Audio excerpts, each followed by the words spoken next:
sa tabi. Pagbabago ang sigaw ng bawat mamamayan. Pag-asa'y sumisibol sa ating puso't isipan. Maraming puso ang nangangarap ng lider na tapat at may malasakit.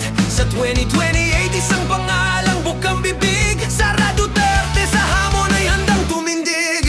Mula sa lugmok na kalagayan, babangon ang ating bayan. May tapang at paninindigan, sa Diyos ang gabay at sandigan. Sara, sa 2028 ika'y tatayo sa harap ng bayan. Pag-asa'y aalay mo.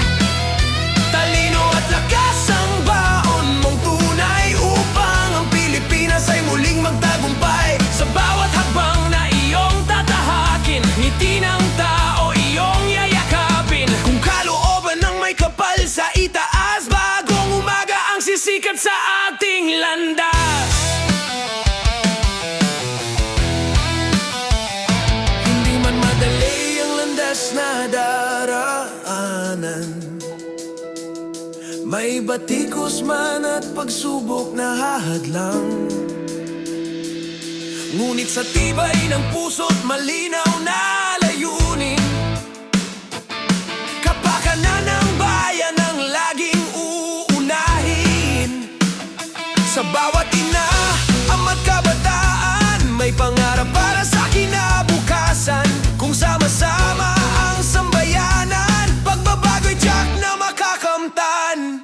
Hindi pangalan, kundi adhikain. Hindi kapangyarihan, kundi serbisyo ang hangarin. Kung puso'y tunay na para sa bayan, pagkakaisa ang siyang daan. Sara, sa 2028 ika'y lalam. Bitbit ang pag-asa ng sambayanan. Sa dasal at lakas ng loob, ang Pilipinas ay muling angat at uusad ng buong sigla. Galak sa kamay ng Diyos ang kapalaran, ngunit sa tao ang pagkakaisa at pananampalataya. Kung ikaw ang itatakda sa bukas,